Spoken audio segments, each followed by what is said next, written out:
একজন অভিভাবক বলেন ছাত্র শিবির আমাদের সাথে অন্যায় আচরণ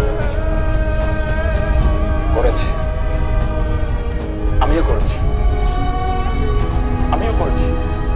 আমি এই কথাটা বলতে ইমোশনাল হচ্ছি। আমি বিশ্ববিদ্যালয়ের রাষ্ট্র নির্বাচনে আমাকে একটা হলের সিএস ক্যান্ডিডেট করা হয়েছে। আমি ভোট চাওয়ার জন্য গিয়েছি। আমার ডিপার্টমেন্টের আমার বান্ধবী, আমি এখন খুব সাহসী মনে হয়, আমি খুব লজ্জা প্রকৃতির মানুষ। আমার পরিবারের সদস্যরা আছেন, কেউ কেউ জানেন তারা।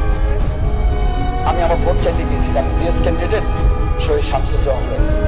তো এরকম নিচের দিকে তাকায় কথা বলতেছ, এই তুমি মাসুদ না? আল্লাহ জি আবার মাসুদ।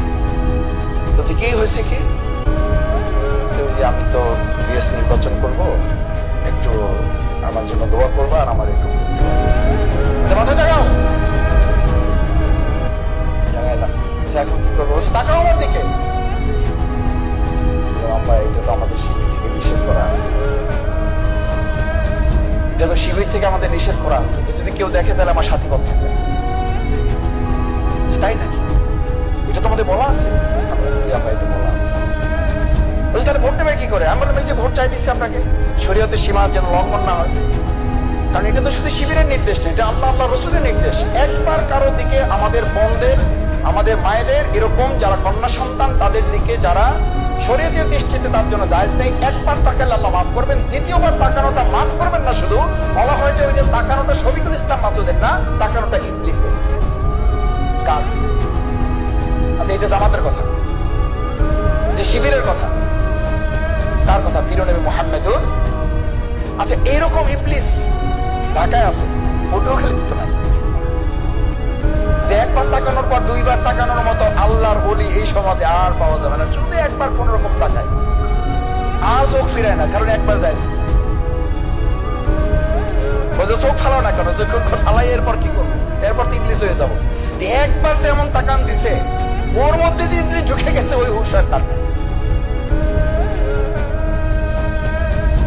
আমার অভিভাবক বৃন্দ, আপনাদের কষ্ট বাড়াতে চায় না।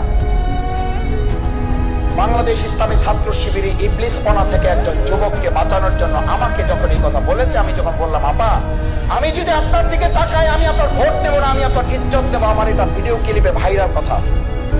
আমি যদি চোখ দিয়ে আপনার দিকে তাকাই, আপনার দৃষ্টির দিকে তাকাই, আপনার চেহারার দিকে তাকাই, আপনার শরীরের দিকে তাকাই, ইসলাম বলছে আমার মধ্যে কুপ্রবৃত্তি আমাকে সবসময় দাবিত করে।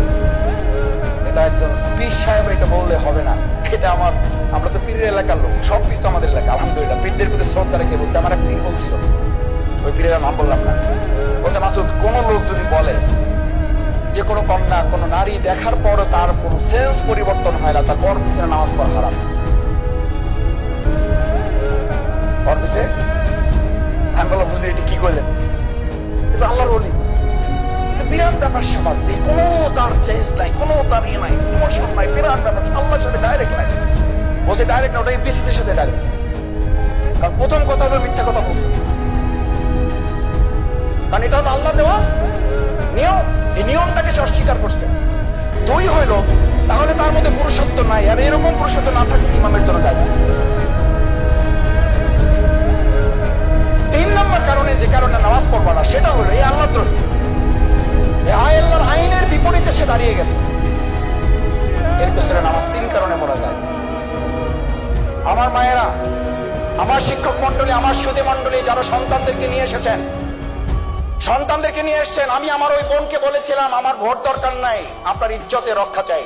বলছে যে তোরে ভোট দেবো না, তুই খারাপ, তোরে এখন চা খাওয়াবো। আমি বললাম, এই আগে তুমি ছিলে, এখন তুই। আমি ডাকতেছি, আপনি কয় যে তোরে ভালোবাসি,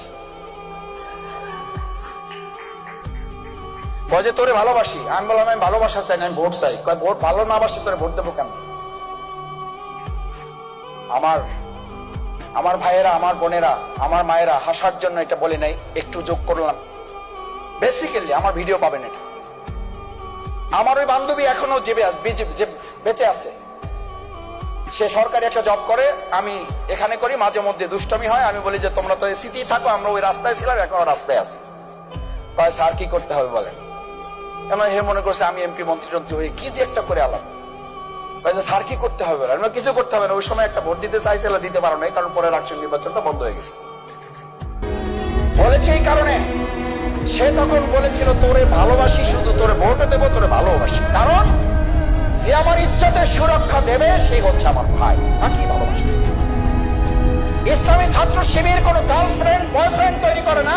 ইসলামী ছাত্র শিবির শিক্ষা প্রতিষ্ঠানে ভাই এবং বোন তৈরি করে, মাঝখানে ইসলামের তেল তৈরি করে একটা সুরক্ষা দিয়ে দিতে। আমরা ভাই বোন,